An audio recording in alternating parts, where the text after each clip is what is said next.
Hi, welcome back to our YouTube channel, The Truth Be Discovered. My name is Steve. We're going to continue with our series, The Good Soil.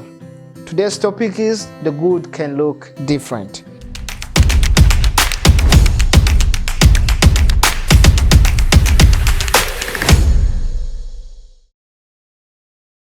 My name is Daniel Innocent.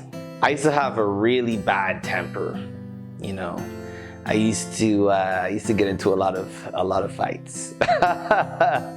And I remember one day my sister slapped me, you know, for no reason. My sister slapped me, and I started chasing after her. You know, I'm chasing after her. I want to slap her back, right?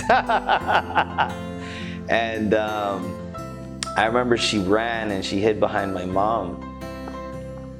And, you know, my mom looked at me, and, you know, I'm not even thinking about my mom at this point. I'm just trying to get my sister back. And, you know, my mom stopped me and she said, "Calm down." And I was like, "What do you mean calm down? She slapped me, she slapped me." And my mom said, "Be quiet." Now, you know when your parent looks at you and they give you the big eyes, you know, you gotta listen, right? So I was quiet when she said to be quiet. She said, "Slow down your breathing." I had to slow down my breathing. She said, "Untense your body." I was like, oh my goodness. All the while my sister is behind my mom going, "Na, na, na, boo, boo," right? And after she got me to calm down, she told me that no one is in control over your actions, that you have full control over your own actions and over whether you choose to be angry or not. Now, fast forward. Mind you, when she told me that, and I was a kid, I was really upset, you know, because it felt like, you know, my sister just slapped me and my sister still has not been slapped, right? Like, I didn't get to slap her back, but my mom didn't slap her. So I was upset that I didn't get my retribution. But interestingly enough, you know, that is maybe, at least as far as I can remember, probably the most important lesson that my mom ever taught me.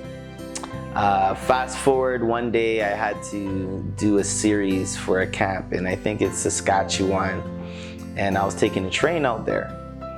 And anyways, as I was on the train, I suddenly needed to go pee really badly, right?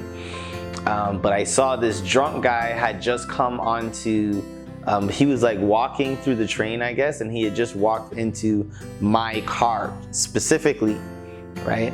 And I could tell by the way that he was looking around that he was trying to catch people who weren't paying attention to rob them. Like, you know what I mean? I could just tell. So I rushed to the bathroom and I tried to do everything I needed to do as quickly as possible, okay? And when I came out of the bathroom, who do I see rummaging through my stuff? That guy. He's literally at my seat and he's like rummaging through my stuff. Now, mind you, at this time I had already started ministry, right? You know, I'm preaching and I'm doing stuff like that. But my background is I used to, when I was younger, I used to fight. I walked up to him and I was like, "Hey, what are you doing?" And he said, oh, is this your spot? And I was like, "Yeah, it's my spot," right? So I kind of told him to move out my way so I could sit down. And just then he noticed on the seat beside me, open, was a Bible. And he asked me, he said, "Is that a Bible?" And I said, "Yes, it is." And then he said, "Could you teach me something in the Bible?" And, you know, to be honest, I didn't want to, because this guy literally, I just caught him trying to rob me. And all of a sudden now he wants a Bible study. But obviously, you know, when When God is putting you in a position to witness for somebody, it's not about you anymore, right? So I said, sure. You know, the Bible talks about the gift of the Spirit of self-control.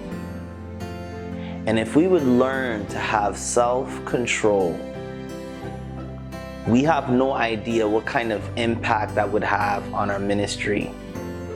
Because believe me, if you do not have self-control, it is also going to have an impact on your ministry, you know.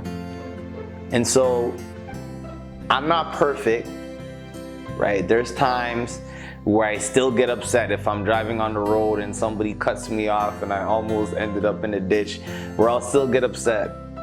But I've learned in life to do my best to control myself, especially when I'm feeling overly emotional. And if it wasn't for my mom giving me that lesson when I was a little boy, I honestly don't think I would have been able to do it. If it wasn't for that lesson that my mom had given me and teaching me to control myself when I was angry, I'm pretty sure that by now I probably would have been in jail. So that's what I would say. I would say that God had to teach me self-control.